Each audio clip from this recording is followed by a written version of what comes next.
for him to say that if Dubois lands on a fighter, they could be in trouble is expert analysis if ever I saw it. I mean.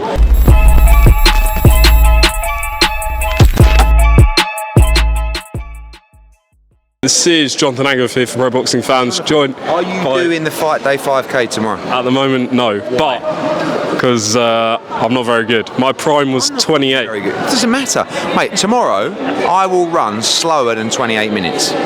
I don't believe that. I will, because I'm still getting over soccer age, when I represented my country. On that, you got no service that day. That was a joke. Well, I know. Defoe just doing his own thing. No, I palmed it off for Defoe. But it's the runs that they don't see, Jonathan. That's the key to it. But I'm sick and like you lot fucking stand here, right, baying for my blood and time, and you won't even turn up and do a Fight Day 5K. You have to think of the bigger picture. If I see you at the Fight Day 5K, I'm gonna next time I do about 400 interviews and you're left at the end going, oh Eddie, I'm gonna go, fuck Jonathan, right? What if I turn up? If you turn up, I'm gonna say, you can get a scrum. No, I remember that. So just bear that in mind. All right, I'm probably gonna turn up now. Listen, everybody turn up. What a way to start the day tomorrow. 9:45 at the Copper Bosch. It's 5 o'clock at the Copper Box. Fisher against Babic. Is the message don't blink tomorrow night? Yeah, I think so, don't you? I mean, I think when you fight someone like Alen Babic, the trainers will say, oh, don't get involved, get behind a jab, keep him long, hit him at range. And then when you got that noise, I mean, you heard like 500th of the noise in here today that you'll get tomorrow night. When you hear that noise and you're Johnny Fisher, what are you going to do? You're going to hold your feet and you're going to let your hands go. Someone's going to sleep inside 3 rounds. I think that's basically what's going to happen tomorrow night. How dangerous is that a place to be for Alen Babic? Does he have to get through those first 3? Yeah, I think so. I think the only way that Babic can win the fight is get through that first 3 or 4 rounds.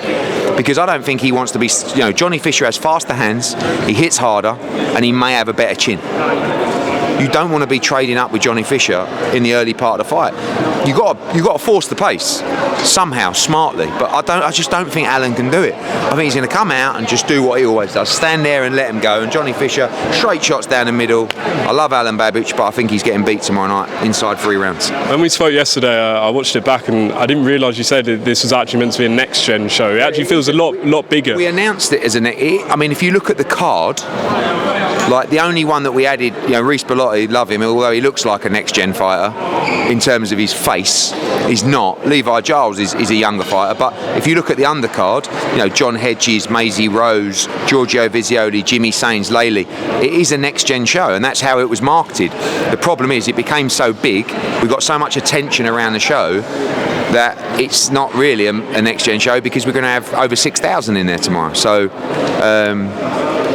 it's a really fun night and people have really bought into this fight and it's going to do big numbers on a great day of sport. And who you really, yesterday you mentioned Levi Giles against Bellotti. Is there anyone else that you're really looking forward to seeing? Bellotti against Levi Giles will be an absolute thriller. I'm telling you, it'll be Conor Walker against Lewis Crocker all over again. All right? Look out for John Hedges against Lewis Oakfield. I think that's a 50-50 fight, I really do.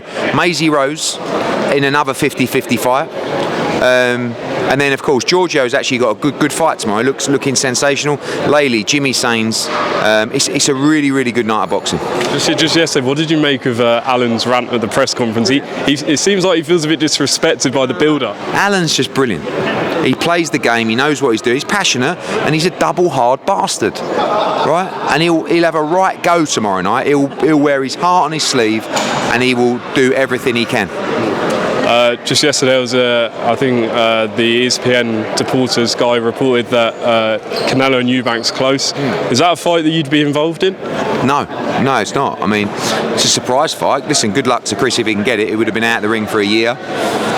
And I think at a welterweight, Conor Benn beats Chris Eubank Jr. So I don't know what a 168-pound Canelo Alvarez does, but look, I'm probably a little bit biased because obviously we want the Edgar Berlanga fight.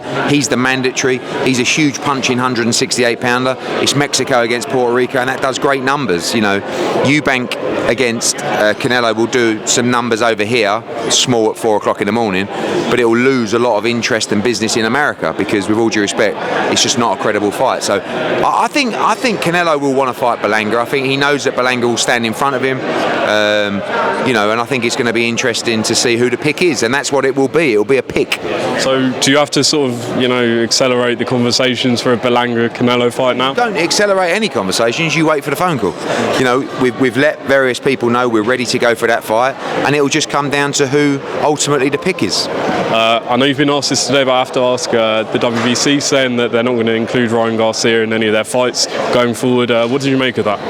Yeah, you know, I think that I get asked about Ryan Garcia every single day. It's really not much of my business, but obviously he needs help. We know that. I mean, I've said that from pre-Devin Haney, and everyone seemed to ignore it, but now it's got so serious that people are actually coming out publicly and saying yes, he does need help, and it's going to get really bad. Like, before it gets better, these things, but the you know, the name of the game is getting on top of it before something terrible happens.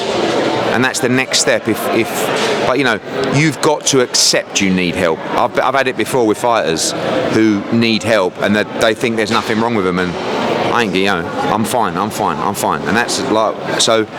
Hopefully now he'll acknowledge that people around him are telling people he needs help, and you know, we'll go from there. Huge interest for the Joshua Dubois fight. Looks like a 100,000 sellout. Is this, you know, the final time we might see Joshua at Wembley? No, I hope not. You know, I mean, I think they're through 80,000 already, and you know, yeah, I think it'll be really interesting to see what happens after this fight. I really believe Joshua will fight for undisputed and win undisputed after Dubois, but he's got to get through September 21st first. I don't know if you saw Simon Jordan said that he feels like if Dubois detonates it, Joshua will get PTSD from the Ruiz fight. Is that a concern for you if Dubois was to land big? I mean, yeah. I mean, you know, the boxing knowledge of Simon Jordan is through the roof, and you know, for him to say that if Dubois lands on a fighter, they could be in trouble, is expert analysis if ever I saw it. I mean, Dubois is a massive puncher. AJ is a massive puncher. Shit's going to go down at Wembley. Someone's going to get sparked out, and I believe it will be Daniel Dubois. But you know, I'm obviously very loyal and partial to our man. I just believe he's in the shape of his life, the mental spot of his life, and I think he's too accurate, too good for Daniel Dubois, but it's a very dangerous fight. Final one. Confident about tomorrow's game? Yeah, we're either going to squeak out a 1-0 win or smash him to pieces 4-0. Either way, get behind the boys and watch a great night of boxing. Do not miss it. Fisher-Babic tomorrow night live on DAZN. Cheers.